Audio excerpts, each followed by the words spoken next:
Okay. Oh, good. All right. Fantastic. We're just doing a casual coffee. Brandon Zatt, I've had you on the show before. We're now in beautiful Shenzhen, actually in a government office, I believe. And so we've got a full day with InvestHK, with the Shenzhen government. It's going to be an exciting day. But one, your Mandarin is actually super good, and it looks like you're super happy to be here, which is fantastic. This is your first time in China since the pandemic? Yeah, so thanks for asking. I was I was just thinking last night about this sort of upcoming trip today to Shenzhen, and how excited I am to be back. I previously lived here for 10 years, Right. and actually didn't visit at all for the 3.5 years of the pandemic. So it's really exciting to be back, to sort of interact with our mainland counterparts. And to be visiting here together with the InvestHK and Hong Kong entrepreneurs and investors and builders. And then what are your expectations of today? And we're going to do, just for reference, we're going to do a post day part of the interview. So this is kind of 6 hours before the next part. But yeah, what are your expectations for today? Well, I guess, as we always talk about, most of the real action happens outside of the conference halls. Right. So obviously, looking forward to seeing what the sort of speakers want to talk about and what is sort of most fresh on the minds of people in Shenzhen, because as we alluded to during the pandemic, we didn't have that much back and forth. And then beyond that, really just to meet people, make new friends, and figure out how we can collaborate in the future. Yeah, I think there's a lot of opportunity. You spend much more time in the mainland than I have. No, please. I grabbed a card thanks. for you. Thanks a lot. Yes. Thank you very much. Okay. Actually, you want to say hi to the camera? Oh, so you are... Oh, you just... I'm just doing a recording. Hello. This is Marone. Hi, thanks. This is her card. Yeah. Say I'm hello. Marone, and I'm the Deputy Director of the Park Operation of the Shenzhen Fintech Association. So welcome. Every one of you come to our association, come to our park. Fantastic. Thank you very much. Okay. I was going to give you anything else you want to say? No, just enjoy the day. Have a good time. Thank you very much. Thanks, Murel. And I think we're gonna end there, and we'll see how the rest of the day kind of pans out. And I should actually put the question back to you. What are your sort of hopes or expectations regarding today? I don't really know, honestly. Again, this is my first time kind of coming back to the mainland since the pandemic, and so it's really just kind of learning. As I said to you in the cab, I like going to different places and just kind of seeing the local flavor. And let's see. From what I've seen already, things are trickling back. It's not as busy as it once was. The traffic is pretty light. But I want to see the hunger. I want to see the energy, and I want to tie it back to what we're doing next Thursday with Connected Capital. Absolutely. Right? The conference, right? So we've got a conference coming up on June 1st, where we're basically putting policymakers, projects, industry all together, talk about Web3, just because June 1st is going to be a big day in Hong Kong, from retail access to crypto, from the EHKD side. So with that vein, I guess it's like trying to explore different themes that perhaps we may be missing, and maybe we'll insert that into the June 1st conference, or maybe there's potential to do something here as well, right, in Shenzhen. I think those are both great ideas. Yeah, thanks for bringing that up. I guess something else to look forward today would be finding new guests for our conference next week. 100%. And as you said, opening up the Connected Capital Shenzhen in the future. Yeah. Cool. All right. We'll see you in a couple hours. Thanks a lot, guys. Okay. I think on the sound. So, your name and what are you? You're from Newman Capital. Yeah, that's right. And you want to talk a little bit about Newman Capital, what you guys are doing there? Sure. So Newman Capital, essentially, it's a proprietary investment firm. Right. We focus a lot in Web3 and blockchain investments. At the moment, we're very much focused in all the consumer-facing stuff, or the infrastructure around it, in essential. So like gaming, social, entertainment are the areas that we really like. Yeah. Besides direct investment, we also help a lot with our portfolio companies. So that goes from incubation, from recruitment, go-to-market, token design, from start to finish. We're trying to be as hands-on as we can. Right. I think we try to position ourselves as the sort of entry port between the West and the East. So whether it is bringing projects from the West to enter to the East, or Right. vice versa. Right. Because we're pretty deeply enrolled in the whole Asia Yep. Web3 ecosystem. Yep. This year we're focusing a lot in Southeast Asia, as mentioned. Right. So we're doing an accelerator later on Okay. Right. in quarter four. Right. And next month we're actually doing something in Hong Kong with the New World Group. So they're sort of the Web3 arm, Eureka Nova I see. pitching Okay, competition. cool. So that's It's not sort of with Newman. That's not with Mena, right? I use for Mena, Oh, exactly. cool. So with Okay, Mena okay, and their okay, team, so got it. Ben Okay, got and the it. guys there. Right. So that's basically SM Newman in sort of 2-3 minutes. Got it. Okay. Yeah. And then okay, so we're on this Shenzhen trip. There's going to be I'm actually going to interview quite a few people from this trip. So what were your expectations of the trip before, and then how are you finding it so far? I think I always leave it an open mind Okay. whenever I go on this trip. So I think for me, it's to really get a grasp on what's really going on in China or Yeah. within the Greater Bay Area. Right. Because obviously for where we're operating in, it's Yeah. almost like it's something we don't really want to talk about. So this actually opens up a lot of opportunities for me. I think there's actually a lot of activities happening in Asia, especially in China. Right. Do you have any there- investments in China right now? At the moment, we don't. Right. I think most of our investment are pretty international now, but we are trying to bring projects from Asia out towards the rest of the world. But yeah, I think we're meeting some really interesting people. They're obviously a big group of talents Yeah. in Shenzhen, obviously, but Sure. whether it's a tech Right. or just overall general knowledge people, right? And so I'm trying to really bridge the gap, trying to find the right talents to mix and match and see Right. if they could be really utilizing in Hong Kong or anything like that. Right. I know a number of our portfolio companies do have people stationed in Shenzhen, and I'm Sure. starting to see why. I feel like there's a lot of entrepreneurship cultures here. Yeah. It's pretty techy. Yeah. I've always known like Shenzhen is the tech place Sure. in Right. China, but I Right. didn't expect to be sort of at this level already. Right. So overall, it's very pleasant. Yeah. I like. Is this? How many trips have you done with InvestHK? This is my first time. Oh, okay. But our founder Adrian has gone to the one in Japan. Oh, and is that right? Sort of Oh, Udemy you as went to well. the Japan one. Yeah. Got it. Yeah. Got it, So got I it, think got it's a bit different in terms of verticals as well, right? Yeah, So I think totally. in Japan it's quite big in That's right. stuff like metaverse, gaming. But Right. here I think it's really going back down to the fundamentals, DeFi infrastructure, Right. stuff like that. I think obviously it goes back to the whole mining Yep. culture. Right. That's sort of really deeply rooted in China throughout the last 10 years already. Yeah. But yeah. Yeah. So yeah, this is my second trip, and I was actually mentioning to King that I think it's good when there's a bunch of us, from Hong Kong, Yeah. going to these trips with the Yeah. government, right? Because then we get an opportunity to see what's going on and Absolutely. learn, right? Absolutely. Yeah. And I think that the beauty of this trip is we have different sectors of Yeah. people coming. Yeah. Although like we are all in fintech or Web3, but Right. you got like financial institutions like the guys from Standard Chartered, Yeah. HSBC, Yeah, that's right. Yeah, that's BEA, right. and then That's you have more sort of boutique investment firms. Yeah. And then we have a couple of sort of Web3 VCs out here. So I think it's a very good mix. Yeah. So it's not only for us to meet the people that are in Greater Bay Area, Right. but also opens opportunities for guys to within Hong Kong Sure. to meet each other, where usually you won't be able to have That's that right. opportunities. That's Because right. Yeah. to be honest, we don't really see the banking guys Right. over at I've never Web3 actually met a Summit. lot of them. Yeah, Exactly. right. So now it opens a lot of opportunities. Right. And I think that's the way how it should be. I think it's almost like embracing the whole Web3 culture. Yeah. So yeah, I think overall it's a great experience so far, and Shenzhen is great. Sounds good. Cool. Yeah. Thank you. Cool. Yeah. Thank you. All right. So you. Just you and me. Yeah, we'll just chat. But sometimes it's good to look at the camera a bit. But yes, Henry, now you're on this Shenzhen trip. I asked a few people, what do you think?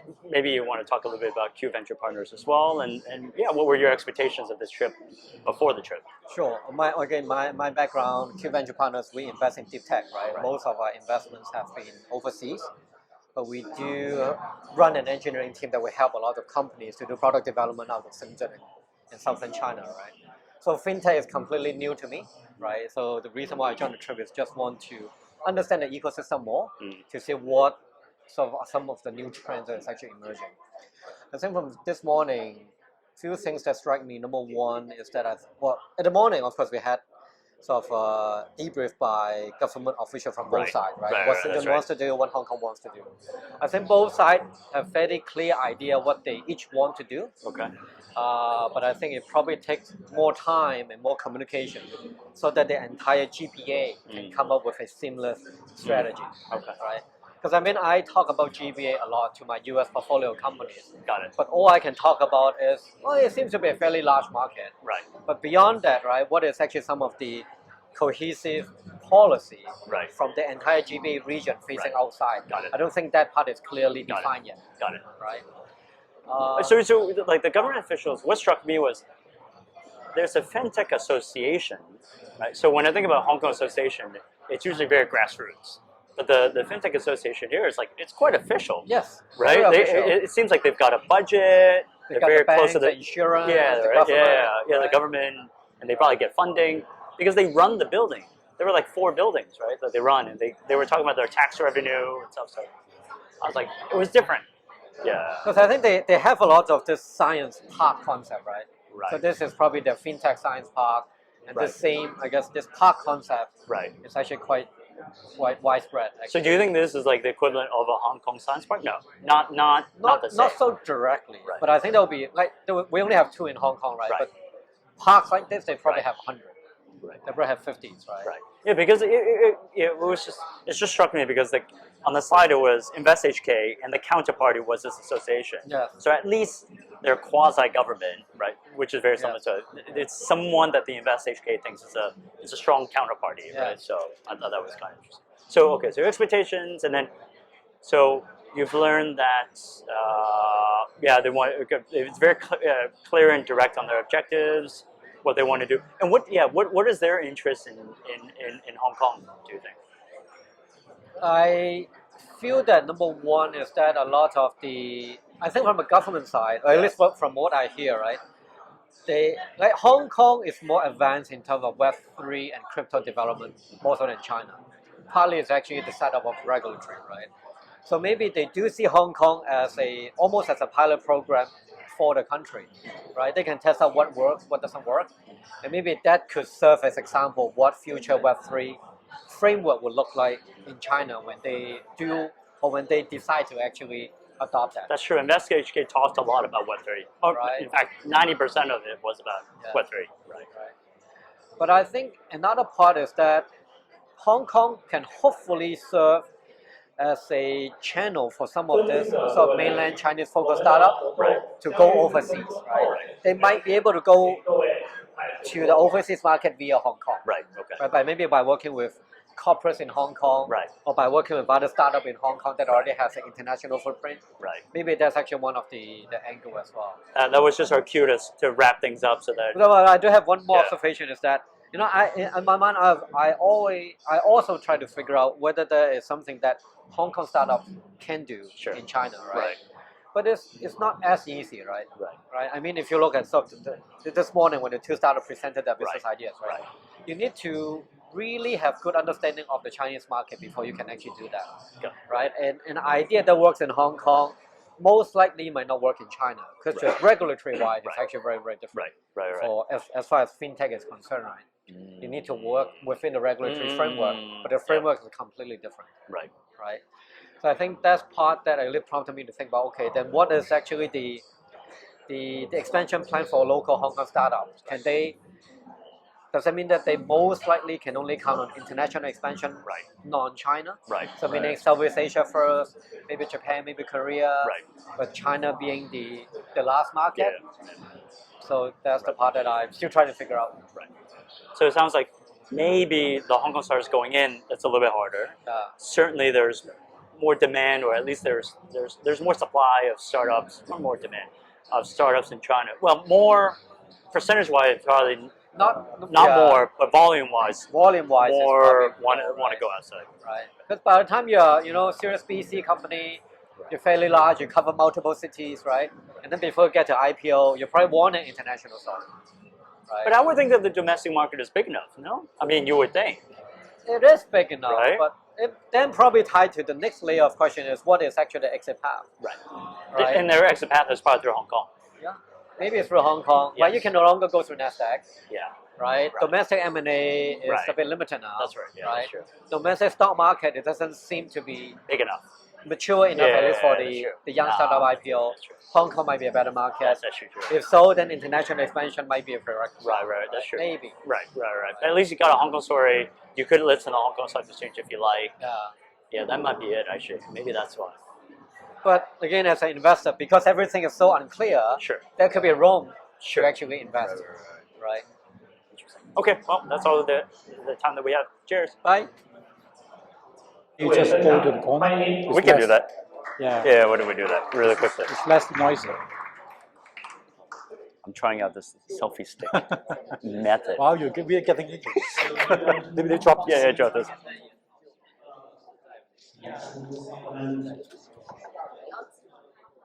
Yeah, just waiting for King.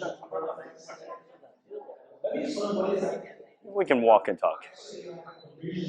Maybe just Yeah. finish this.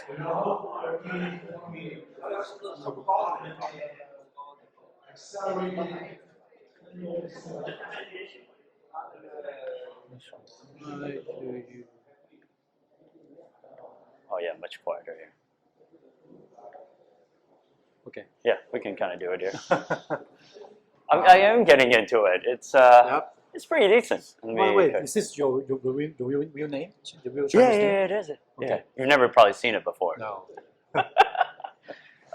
So yeah, not to take too much time because you're probably still judging over there technically. Yeah. But two main questions. What were your expectations going into this trip? Well, this trip, to be frank, is not just for us. This is really about connecting the stakeholders in Hong Kong with the counterparts in Right. Shenzhen. Right. Because at the end of the day, now that the border opens up, Right. it has been high up on the agenda of all the Hong Kong government leaders, as you know, that the whole GBA integration is just of very high importance. Right. As a result, something like this is just a very logical first step. Right. Now, and of course, I think if we just dive in a bit deeper, it's about learning about the various policies Right. of different like Shenzhen Right. districts, Right. which we heard quite a lot Right. yesterday and today. Now, and then yesterday, I think you missed. I wasn't there. Yeah. You missed the the part yesterday. But then I specifically asked our local partner Okay. to help us invite some experts in both the legal side, tax side, Wow. and also the government or quasi-government side Right. on data, Got it. particularly on cross-border data exchange. Right. Okay. So these are the kind of Oh, nice. topics. Okay. Yeah, these are the kind of topics that is high up on the list of most people. Right. Most people are still a bit fuzzy about it. Sure. So Yeah. that's why I would like to use this opportunity to really get to know Right. the answers, at least just perspectives. Right. And actually, what struck me actually, so with the Shenzhen today, we were actually, the Hong Kong people were actually, or the Hong Kong delegation was actually quite represented. We had 2 rows talking with the Shenzhen Fintech Association. So there were quite a lot of people. Yeah. Yeah. And You must be pleased with the response. Oh, absolutely. We're just ecstatic Right. about the response. Obviously, this is not the last time. This Right. is the first time, but not the last time. Right. And we're just so happy that we got representative like from the investor side. We Right. got some bankers, Right. and we also got some folks from the fintech side. Right. So this is a very nice cross section. Yeah, of course, yeah. Yeah. And like I said before, I think it's, and we because we last did this in London, and for you, like I will actually share that piece of content as well again. But that was also nice to get a cross section of industry projects, policymakers like you guys, all kind of going together, representing I think the whole ecosystem of Hong Kong, right? Yeah. To London. And what's the next step then? What other trips are you going to? And or what other cities actually are you visiting in the GBA? Well, for GBA at the moment, we haven't fixed the dates yet. Okay. So obviously the big ones will be places like Guangzhou, Right. and even for Shenzhen. So we have visited the Leung, Right. district. Right. So today we met with some officials from Right. the Futian. Right. But then there's also the Qianhai. Right. Qianhai is the designated fintech hub. So that's why. Oh, is it really? Yeah, it is. And so as a result, it makes a lot of sense. That's in 2 weeks. Oh, that's right. That's right, Peggy. That's right. Yeah, that's right. That's right. Right. That's Okay. Right. June 8th. That's The- right. right. Right. But that's not organized by us. Right. But that we participated Got it. to learn more about it. Right. Oh yeah, you're right. Yeah. Now, but then besides that, naturally there are other major hubs in China Of course. Yeah. that we like to at least get a sense about what's happening. Right. So that's why we are arranging a trip. In fact, this is also managed by my colleague Terry and Right. other colleagues, Right. in which we are planning, I think it's end of June, that we are visiting Shanghai. Oh, okay. Oh, that far up. Yeah. Okay. What do they want to learn about us? So in my impression was actually I sat in both of the presentations. There was a lot about the Web3 policy of Hong Kong. Right. Yeah. Obviously, with June 1st coming up, Mhm. and really thank you for your support on our June 1st conference. We chose June 1st because that's a big day for Hong Kong, and it seems like is that really what your counterparts in Shanghai, in Shenzhen, and Shanghai want to learn about? Well, I think most people have lots of questions. Okay. Now, whether or not Web3 is the only thing they want to know about, Right. It's hard to say. Sure. Of Different people course. have different agenda, objectives. But then, in all fairness, China is such a competitive, advanced market Right. for fintech. Right. So if you think about the traditional fintechs, Right. from payments to the banking tech, Right.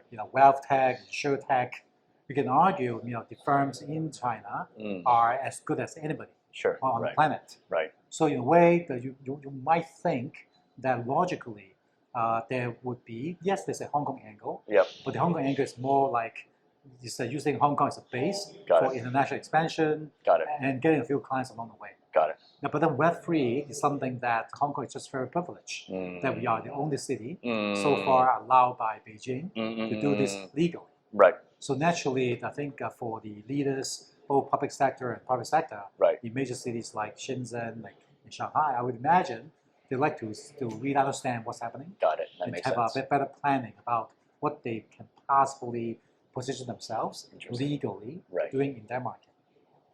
That's interesting. Yes. Right. Because we are the only kind of sandbox allowed. Right. And they probably hear stuff from the news, but they also want to hear officially Yep. what's our stance. Correct. Right. Interesting. And then just to ask you one last. So we've got the official kind of meetings in the back door. In those kind of one-to-one conversations, are there a lot of projects here that are thinking? They say Web3. Yeah, they have some blockchain. Maybe they don't have some blockchain, but do they want to come to Hong Kong and say we do want to do a little bit more in blockchain? We want to do a little bit more Web3, or has it not even been talked about, or it's too early? Well, first of all, a lot of now naturally, China's a huge market Yes. for the gaming industry. Right. Okay, I'm not about the games. Sure. It's opposed to The real gambling. games. Right. Right. So now, because of that huge ecosystem, Right. so naturally, there's this like gradual movements where Web3 gaming is gaining a bit more traction. So thanks to Yasu and his people at Animoca. Now, so logically, right, for people in China that has been working, doing business in Web2 gaming, I mean, even if they're not going all in, they want to get a piece of the action, make sure that they don't get left out. Right. So, what did they do and where did they do it? Well, naturally, Hong Kong is a place to be, Got it. right? Okay. So you can see that as almost like an incubator role Right. that Hong Kong can have for the Web3 gaming developments. Got it. So this is very logical. Right. Now, the other thing that's gained a lot of traction in mainland is the what we call NFT for outside of mainland, but within mainland, it's Okay. called digital collectibles, right? Okay. Right. Right. So the digital collectibles would be also another area that people have been working on in China. Oh wow. Because of the soft policy stance, they're kind of like backing off or even like shut down the whole thing, like the big boys Sure, like sure, sure. Tencent. Right. Now, but since there's just so much interest, they want to do it legally. But they had that NFT marketplace, right? I think there was an official. They had, but then I think a lot of the big players from the Alibaba, the Tencent, the Baidu, Right. they all had that NFT marketplace. but because of the regulatory environments, which they are trying to comply to the regulators' guidance, to my understanding, they either shut them off, Okay, got it. or they're just really like scaling back. Got it. Okay. Yeah. So naturally, they're like, hey, we know how to do it. So Right. maybe we should move it over to Hong Kong and do it legally. Oh, interesting. Okay. So collectibles and gaming. That seems to be some. Those are the obvious ones. Right. Yeah. And then I think you also talked a lot about tokenization of securities on your presentations. So I think that's, again, I don't know if they've started to think about it at this point, but I thought that was pretty interesting. Tokenization of real world assets, not just securities, but yeah. I heard, again, I heard it not firsthand, but through other industry leaders. But basically, there have been quite a bit of interest from mainland, particularly southern China, that they are inquiring about SDOs as a mean to raise money. Because I think if you raise it through the VC sector, as you know well, it's hard to raise money for the VCs themselves. Now, when it goes to, let's say, IPOs, the threshold is very high. Sure, right. So there's like a vacuum in between. Right. Yeah. Interesting. So they're really appreciating the fact that we're a little bit ahead on this whole thing, and it's gaming, it's STOs, it's blockchain, it's that thought leadership, and they're interested. That's a good position to be in, because that means they want to find out what we're doing and come to Hong Kong. You know, there's another good angle, and that is for the investors. Obviously, there are some investors in China. Right. I'm talking about the VCs. Yeah. They are well capitalized. Right. They've been keeping the dry powder dry. Okay, they're waiting for the right things to invest. Right. And of course, I think for many of these folks, they're probably, at least those that we talk to, they're shying away from investing into tokens. Projects. Got it. Yep. However, they're very interested to invest into, for example, next generation, layer 2 infrastructure. So then they're like, okay, so why don't we do this in Hong Kong? So some of these guys are moving to Hong Kong. For example, the one that made some headlines is a firm called Water Drip. Water Drip partner with a firm called CPIC. Okay. So that's the China Pacific Insurance. It's the third largest state-owned enterprise insurance company. Got it. Okay. They're the asset management arm. Right. So they do a JV with Water Drip, which is a VC. Right. They come together, sell in Hong Kong, and raise 2 crypto funds. Okay, got it. There was another one as well. I forgot the founder of. I forgot. A big startup got out, set up something in Hong Kong as well, investing in crypto. But yes, it's because it's legal in the crypto or blockchain, Web3. But yeah, interesting. Yeah. Okay. Okay. But you know, that's a big deal. Sure. It's a state-owned enterprise insurance company. Right.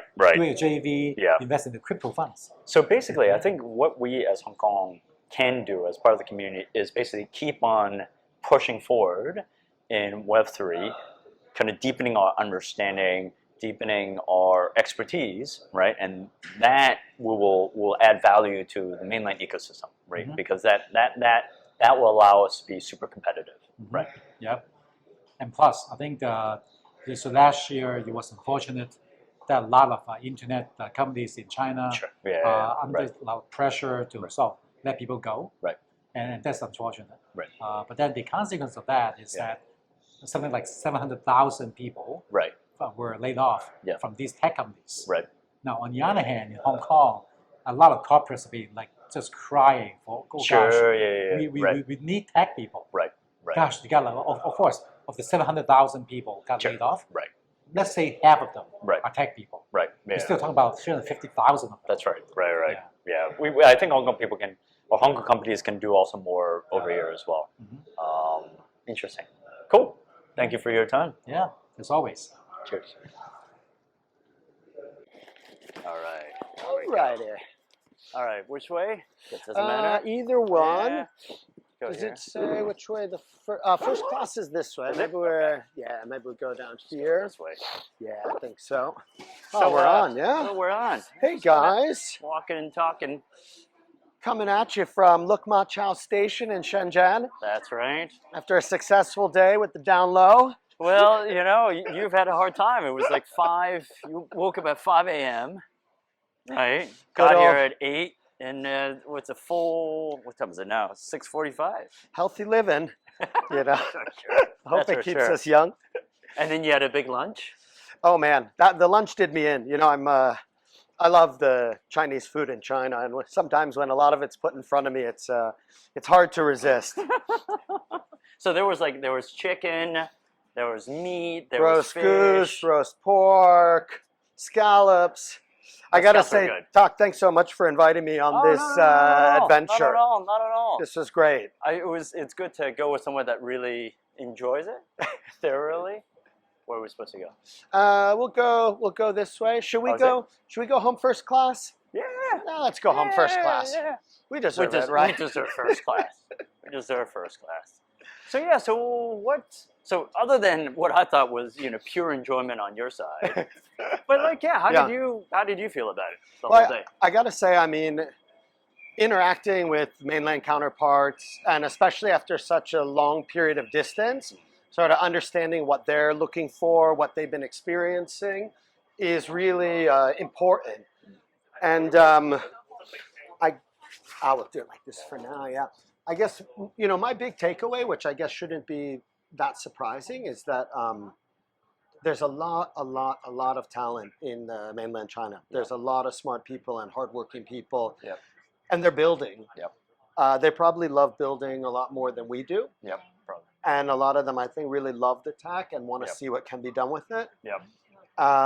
And I can see how the Hong Kong sort of capital markets are quite attractive to Yep. people building there. So I think there's a great potential for synergy. You know, I feel like we've sort of been apart for too long Yeah, probably. Yeah. with all these sort of 3.5 years of right.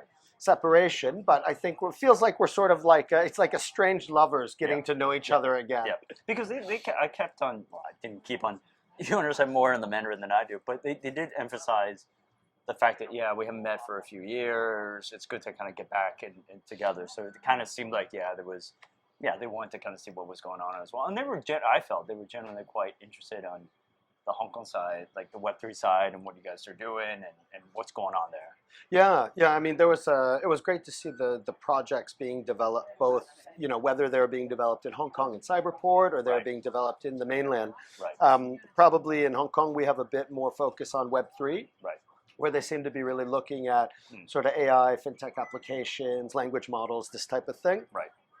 So I thought it was good to see. We have to scan our. Yes. your We have octopus card. we have to That moment. certify our first class status. Do it outside? Oh, Do right. you want me to do yours? I gotta do it like my. Give me your card. no. Oh, you needed your phone? Yes. Don't leave us Yeah, we here. gotta do. Don't. Oh. Yeah, here? Hi. And Okay. then- Yeah. Oh, no, Yeah. we're coming back. We're not leaving. Sorry. Oh, wait. Okay.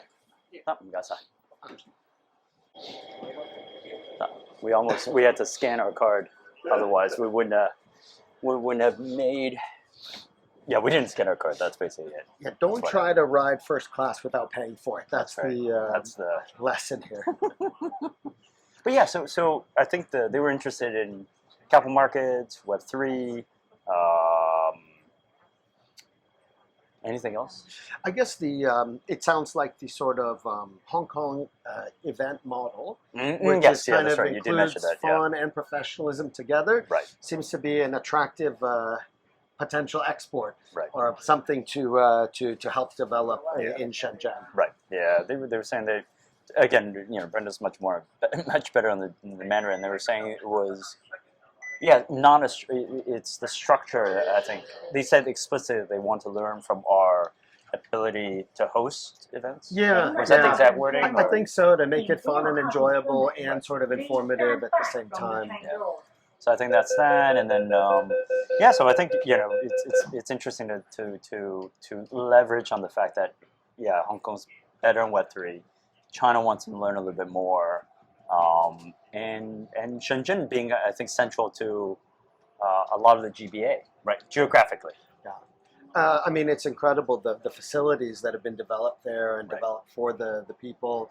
You know, after it's been 4 years, and now, you know, all the nice offices, they've got beautiful cafes and lounges and it's great areas to chill out. So the hardware is there. And, you know, hopefully we can develop some nice sort of initiatives together with them in the coming months and year. 100%. I really do think that we should leverage the resources here and leverage our relationships here and you know, just I think put Hong Kong stamp and help Hong Kong help us, help Hong Kong, right? Put Hong Kong on, you know, on the map within the GBA, right? So yeah. Absolutely, yeah. It's a good time to check back in and refresh the relationships. Cool, awesome. Peace out. Thanks, Todd. Ciao. Cheers, guys.